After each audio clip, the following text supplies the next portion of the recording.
നമസ്കാരം. കോവിഡ്-19 എന്ന മഹാമാരിയിൽ കുട്ടികൾക്ക് പഠനത്തിനായി ഓൺലൈൻ ക്ലാസുകളെ ആശ്രയിക്കേണ്ടി വരുന്നു എന്ന സാഹചര്യമാണ് നാം ഇന്ന് കണ്ടുവരുന്നത്. അതിൻ്റെ നല്ല വശങ്ങളും ദൂഷ്യവശങ്ങളും പറഞ്ഞു തരാനായി സൗണ്ട് ഓഫ് സിറ്റിസൺ എന്ന ഗ്ലോബൽ മലയാളി കൂട്ടായ്മയിലെ അംഗങ്ങളായ കുറച്ച് അധ്യാപകരും രക്ഷകർത്താക്കളും ഇന്നത്തെ ചർച്ചാ വിഷയത്തിൽ പങ്കുചേരുന്നുണ്ട്. നമുക്ക് ആ ചർച്ചാ വിഷയത്തിലോട്ടൊന്ന് കടക്കാം. ഓൺലൈൻ പഠനം ചെറിയ കുട്ടികളെ സാരമായി ബാധിക്കാറുണ്ട്. കളിച്ചും ചിരിച്ചും തൻ്റെ സുഹൃത്തുക്കളോടൊപ്പം ഇണങ്ങിയും പിണങ്ങിയും അധ്യാപകരോട് തൻ്റെ സംശയങ്ങൾ ചോദിച്ചും സംശയ നിവാരണം നടത്തിയും വീട്ടിൽ നിന്ന് സ്കൂളിൽ എത്തുന്നതുവരെയും തിരികെ സ്കൂളിൽ നിന്ന് വീട്ടിലെത്തുന്നതുവരെയുമുള്ള കാര്യങ്ങൾ തൻ്റെ രക്ഷകർത്താക്കളോട് പങ്കുവെച്ച് നേടേണ്ട മാനസിക വികാസവും ഉല്ലാസവും അറിവും നമ്മുടെ കുട്ടികൾക്ക് ഇന്ന് നഷ്ടപ്പെട്ടുകൊണ്ടിരിക്കുകയാണ്. മൊബൈൽ ഫോണിന്റെ മുന്നിലൂടെയുള്ള പഠനം കുട്ടികളിൽ അലസത, ദേഷ്യം, ഉത്കണ്ഠ തുടങ്ങിയ പ്രശ്നങ്ങൾക്ക് കാരണമാകാറില്ലേ? ഒരു കുട്ടിയുടെ വ്യക്തിത്വ രൂപീകരണത്തിൽ പ്രധാന പങ്ക് വഹിക്കുന്നത് അധ്യാപകൻ ക്ലാസ് മുറിയിൽ നടത്തുന്ന വിദ്യാഭ്യാസമാണ്. അല്ലാതെ സ്വന്തം മുറിയിൽ അലസമായി പഠിക്കുന്ന വിദ്യാർത്ഥിയും സ്കൂളിൽ പോയി പഠിക്കുന്ന കുട്ടികളും തമ്മിൽ സാരമായ വ്യത്യാസങ്ങളുണ്ട്. അതുകൊണ്ടാണ് ഓൺലൈൻ വിദ്യാഭ്യാസം നമ്മുടെ പരമ്പരാഗത വിദ്യാഭ്യാസത്തിൽ നിന്നും മാറി നിൽക്കുന്നത്. ഈ ഓൺലൈൻ വിദ്യാഭ്യാസം ആകുമ്പോഴേക്കും നമുക്ക് ആ കുട്ടിയുമായി അടുത്തിടപഴകാനോ അവന്റെ ഇഷ്ടാനിഷ്ടങ്ങൾ മനസ്സിലാക്കാനോ അങ്ങനെ യാതൊന്നും തന്നെ കഴിയുന്നില്ല. അതുകൊണ്ട് തന്നെ ഓൺലൈൻ വിദ്യാഭ്യാസത്തെക്കാൾ എത്രയോ നല്ലതാണ് നമ്മുടെ പരമ്പരാഗത വിദ്യാഭ്യാസം. മൊബൈൽ ഉപയോഗിക്കാൻ അറിയാത്ത രക്ഷകർത്താക്കൾ അല്ലെങ്കിൽ ഉദ്യോഗസ്ഥരായ മാതാപിതാക്കൾ ജോലിക്ക് പോയി കഴിഞ്ഞ് ആ കുട്ടികൾ മൊബൈൽ ദുരുപയോഗം ചെയ്യുന്നതായി കണ്ടുവരുന്നുണ്ട്. എപ്പോഴും മാതാപിതാക്കൾ പറയുന്നത് ആ കുട്ടികൾ അനുസരിക്കാൻ തയ്യാറാകുന്നില്ല, എന്നാൽ അധ്യാപകർ പറയുന്നത് അവർ അനുസരിക്കുന്നു. എൻ്റെ പേര് റീന. ഒരു പേരന്റ് എന്ന നിലയിൽ ഓൺലൈൻ ക്ലാസിന്റെ ഗുണദോഷങ്ങളെക്കുറിച്ച് എനിക്ക് പറയാനുള്ളത് പോർഷൻസ് കവർ ചെയ്യുന്നതിനെ കുറിച്ചാണ്. ഇപ്പോൾ കണ്ടുവരുന്ന മിക്ക സ്കൂളുകളുടെ രീതി ക്ലാസ് റൂമിൽ എങ്ങനെയാണോ പോർഷൻസ് കവർ ചെയ്തിരുന്ന ആ രീതിയിൽ തന്നെയാണ് ഓൺലൈൻ ക്ലാസ്സിലെ പോർഷൻസ് കവർ ചെയ്യുന്നത്. എൻ്റെ ഒരു സുഹൃത്ത് പറഞ്ഞ കാര്യം ഞാനിപ്പോൾ ഇവിടെ ഓർക്കുകയാണ്. കുട്ടിക്ക് 8 മണി മുതൽ 1 മണി വരെ ക്ലാസ് ഉണ്ട്. 4 പീരീഡ് കവർ ചെയ്യുന്നുണ്ട്. ഈ 4 പീരീഡും ടീച്ചേഴ്സ് അയക്കുന്ന നോട്ട്സ് മൊബൈലിൽ വന്ന് പെൻഡിങ് ആയി കിടക്കുകയാണ്. ഓരോ ദിവസവും എഴുതുന്ന നോട്ട്സ് 12 മണി വരെ എഴുതിയാലും തീരാതെ പെൻഡിങ് ആയി കിടക്കുകയാണ്. ഇതുവഴി മൊബൈലിന്റെ ഉപയോഗം വളരെയധികം കൂടുകയാണ് ചെയ്യുന്നത്. ഇപ്പോൾ നമുക്ക് എല്ലാവർക്കും അറിയാം ഓൺലൈൻ ക്ലാസിന്റെ പ്രാധാന്യം. സ്കൂൾ മാനേജ്മെന്റ് വളരെയധികം ശ്രദ്ധിക്കേണ്ടിയിരിക്കുന്നു.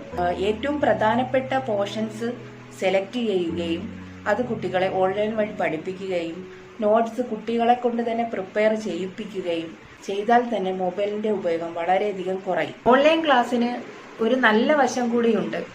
ടീച്ചേഴ്സ് ക്ലാസ്സിൽ പഠിപ്പിക്കുന്നതിനേക്കാൾ പെർഫെക്റ്റ് ആയിട്ടാണ് ഓൺലൈൻ ക്ലാസ്സിൽ പഠിപ്പിക്കുന്നത്. എൻ്റെ മോളുടെ ക്ലാസ് ഞാൻ ഡെയിലി വാച്ച് ചെയ്യാറുണ്ട്. ഏറ്റവും നല്ലതുപോലെയാണ് അവർ പഠിപ്പിക്കുന്നത്. ഞാനപ്പോൾ ടീച്ചേഴ്സിനടുത്ത് ചോദിക്കുകയും ചെയ്തു, ക്ലാസ് റൂമിൽ ഇത്രയും പെർഫെക്റ്റ് ആയിട്ട് പഠിപ്പിക്കാൻ പറ്റുമോ എന്ന്. അപ്പോൾ അവർ പറഞ്ഞ മറുപടി, ഓൺലൈൻ ക്ലാസ്സിൽ വേറെ ഡിസ്റ്റർബൻസ് ഒന്നുമില്ല, നമുക്ക് നല്ല രീതിയിൽ ക്ലാസ് പഠിപ്പിക്കാൻ പറ്റുന്നുണ്ടെന്നാണ്. Hi, good morning. I am Shobha. Online ക്ലാസ്സിനെ കുറിച്ച് പറയുകയാണെങ്കിൽ എനിക്ക് ഒരു മോനുണ്ട്, 5th സ്റ്റാൻഡേർഡിലാണ് പഠിക്കുന്നത്. ഓൺലൈൻ ക്ലാസ് ഒരു 10% കൂടുതൽ ഒരിക്കലും എഫക്റ്റീവ് ആണെന്ന് എനിക്ക് തോന്നുന്നില്ല. കാരണം കുട്ടികൾക്ക് ലൈവ് ക്ലാസ്സിൽ ഇരിക്കുമ്പോൾ കിട്ടുന്ന ഒരു കമ്മ്യൂണിക്കേഷൻ ഉണ്ട്. ടീച്ചേഴ്സുമായിട്ടായാലും ഫ്രണ്ട്സുമായിട്ടായാലും ഒക്കെ കിട്ടുന്നൊരു കമ്മ്യൂണിക്കേഷൻ ഉണ്ട്. അത് ഒരു കാരണവശാലും നടക്കുന്നില്ല എന്നുള്ളതാണ് ആദ്യത്തെ റീസൺ. പിന്നെ കുട്ടികളുടെ കണ്ണിന് ചെവിക്ക് ഒക്കെ ഒരുപാട് പ്രശ്നങ്ങൾ ഉണ്ടാവാറുണ്ട്. എൻ്റെ മോനെ എല്ലാ ദിവസവും മിക്കവാറും ഒരു ഇതായിട്ട് പറയുന്നത് വെച്ചാൽ അമ്മ കുറച്ച് കഴിയുമ്പോഴത്തേക്കും ചെവി വേദന എടുക്കുന്നു. ഹെഡ്ഫോൺ വെച്ചിട്ട് സിസ്റ്റത്തിലാണ് അറ്റൻഡ് ചെയ്യുന്നത് ക്ലാസ്. പക്ഷേ അപ്പം ഞാൻ അവനോട് തിരികെ ചോദിക്കാറുണ്ട്, മൊബൈലിൽ അറ്റൻഡ് ചെയ്യുന്ന ഒത്തിരി കുട്ടികളുണ്ട്, അവരപ്പോൾ എത്രത്തോളം നിന്നേക്കാളും ബുദ്ധിമുട്ട് അവർക്ക് ഉണ്ടാവാറുണ്ടല്ലോ എന്ന് ഞാൻ എൻ്റെ മോനെ പറഞ്ഞ് കൺവിൻസ് ചെയ്യാണ് പല ദിവസങ്ങളിലും. കാരണം എന്ന് വെച്ചാൽ കുട്ടികൾക്ക് കുറച്ച് സമയം കഴിയുമ്പോൾ തന്നെ ഹെഡ്ഫോൺ വെച്ചതിൻ്റെ പെയിൻ ചെവിയിലും ഉണ്ടാവും, പിന്നെ കണ്ണിനും നല്ല സ്ട്രെയിൻ ഉണ്ടാവും. കുറച്ച് കഴിയുമ്പോൾ തലവേദന വരും. ഞാൻ തന്നെ എൻ്റെ മോനെ മൊബൈൽ അല്ലെങ്കിൽ അവൻ്റെ ടാബോ സിസ്റ്റമോ ഒക്കെ ഉപയോഗിക്കാനായിട്ട് ഒരു പർട്ടിക്കുലർ സമയം വീക്കിലി കൊടുത്തിരുന്നു. ഒരാഴ്ചയിൽ 2 മണിക്കൂർ, അത് സാറ്റർഡേ 1 മണിക്കൂർ, സൺഡേ 1 മണിക്കൂർ, അങ്ങനെയാണ് ഞാൻ പറഞ്ഞിരുന്നത്. ആ ഒരു സമയത്ത് നിന്ന് നമ്മൾ അപ്പോൾ എപ്പോഴും ഞാൻ അവരുടെ അടുത്ത് എക്സ്പ്ലെയിൻ ചെയ്യുമായിരുന്നത് നമ്മുടെ ബുദ്ധിക്ക് നല്ലതല്ല, അല്ലെങ്കിൽ ഓക്കെ നമ്മുടെ തലച്ചോറിനെ എഫക്റ്റ് ചെയ്യും, കുറേ സമയം നമുക്ക് റേഡിയേഷൻ വരണത് നമ്മുടെ ബ്രെയിൻ ഡെവലപ്മെൻറ്റിനെ എഫക്റ്റ് ചെയ്യും, അല്ലെങ്കിൽ നമ്മുടെ കണ്ണിന് ദോഷം വരും, അങ്ങനെയൊക്കെ ഒരുപാട് കാര്യങ്ങൾ റീസൺ ആയിട്ട് ഞാൻ അവരുടെ എക്സ്പ്ലെയിൻ ചെയ്തിരുന്നു. അപ്പോൾ അവൻ തന്നെ ഇപ്പം എന്നോട് തിരികെ ചോദിക്കാറുണ്ട്, അമ്മ ഇപ്പം നമ്മൾ ഇത്രയും സമയം സിസ്റ്റം ഉപയോഗിക്കുമ്പോൾ ഈ എഫക്ട്സ് ഒന്നും ഉണ്ടാവാറില്ലേ, പക്ഷേ നമുക്കിപ്പോൾ ഇപ്പോഴത്തെ സിറ്റുവേഷൻ അങ്ങനെ പറ്റുള്ളൂ എന്ന് പറഞ്ഞ് കുട്ടികളെ കൺവിൻസ് ചെയ്യാനേ പറ്റുള്ളൂ.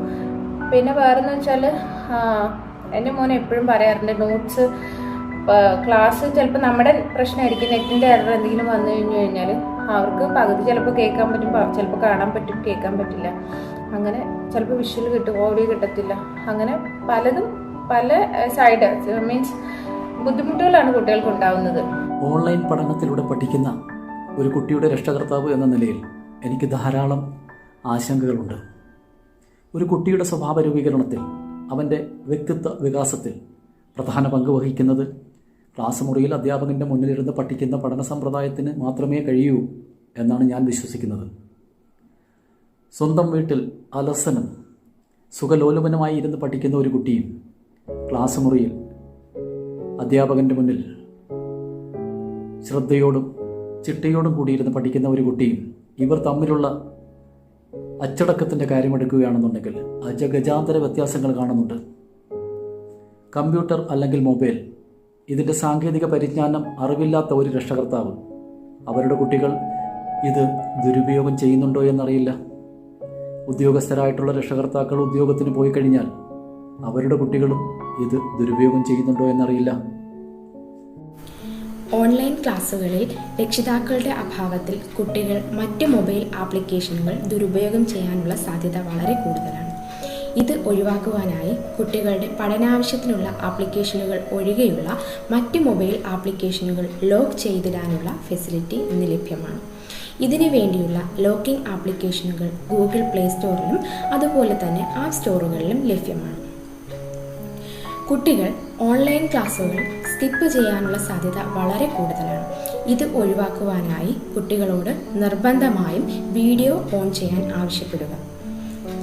തുടർച്ചയായി അല്ലെങ്കിൽ റെഗുലറായി വീഡിയോ ഓഫ് ചെയ്തിടുന്ന കുട്ടികളുടെ വിവരങ്ങൾ അതാത് രക്ഷകർത്താക്കളെ അറിയിക്കേണ്ടത് അധ്യാപകരുടെ ചുമതലയാണ്. അതുപോലെ ഗ്രിഡ് വ്യൂ പോലുള്ള ആപ്ലിക്കേഷനുകൾ ഉപയോഗിച്ച് നമുക്ക് കുട്ടികൾക്ക് ഇൻഡിവിജ്വൽ അറ്റൻഷൻ കൊടുത്ത് പഠിപ്പിക്കുവാനും സാധിക്കും. ഇന്ന് നമ്മുടെ കുട്ടികൾ കൂടുതൽ സമയവും ചിലവിടുന്നത് ഡിവൈസസിന് മുന്നിലാണ്.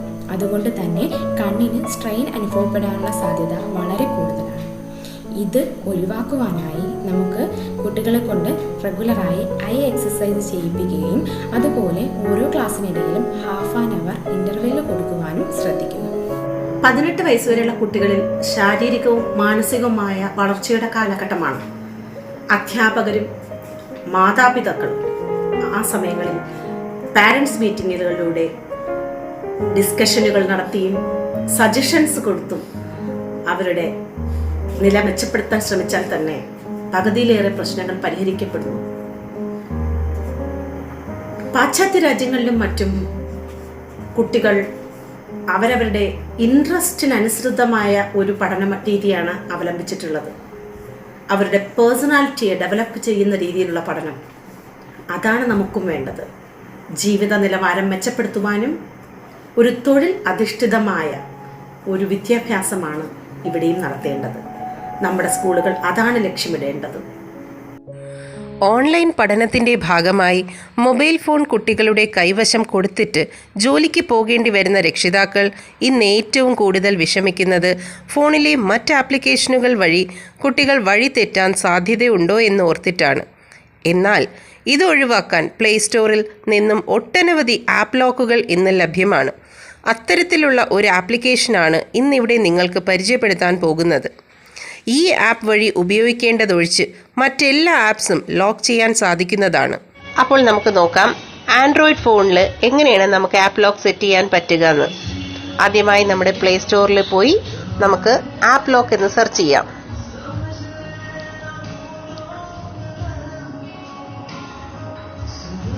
App lock fingerprint app, locker and gallery lock, അതെടുക്കുക, അത് ഇൻസ്റ്റാൾ ചെയ്യുക. ഇപ്പോൾ ഇൻസ്റ്റാൾ ആയിട്ടുണ്ട്, നമുക്കത് ഓപ്പൺ ചെയ്യാം. നമുക്ക് പെർമിഷൻ കൊടുക്കാം. ആപ്പ് ലോക്കറിനുള്ള പെർമിഷൻ കൊടുക്കാം. വീണ്ടും നമ്മളെടുത്ത് പെർമിഷൻ ചോദിച്ചിരിക്കുകയാണ്.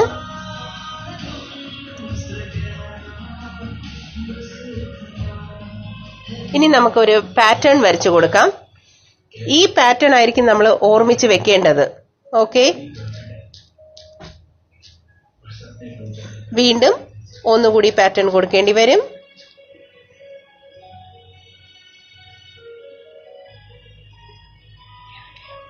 ഇപ്പോൾ നമുക്ക് ഏതൊക്കെ ആപ്പുകളാണ് നമുക്ക് ലോക്ക് ഇടേണ്ടത് നമുക്ക് നോക്കാം. അപ്പോൾ നോക്കി, നമ്മുടെ ഇപ്പം കോൺടാക്ട്സും ഗൂഗിൾ പ്ലേ സ്റ്റോറും യൂട്യൂബ് മെസ്സേജസ് ഇതെല്ലാം നമ്മൾ ലോക്ക് കൊടുത്തിരിക്കുകയാണ്. ഇത് പക്ഷേ നമ്മുടെ ഫോണിൽ കൂടെ വരുന്ന ആപ്പുകളാണ്. ഇനി നമുക്ക് വാട്സാപ്പ് പോലത്തെ ആപ്പുകൾ വേണമെങ്കിൽ നമ്മുടെ യുവർ ആപ്സിലേക്ക് പോവുക. അപ്പോൾ നമുക്ക് നോക്കാം വാട്സാപ്പ്, യൂട്യൂബ് ഇതൊക്കെ ലോക്ക് ആയിട്ടുണ്ടോ എന്ന് നമുക്കൊന്ന് ചെക്ക് ചെയ്യാം.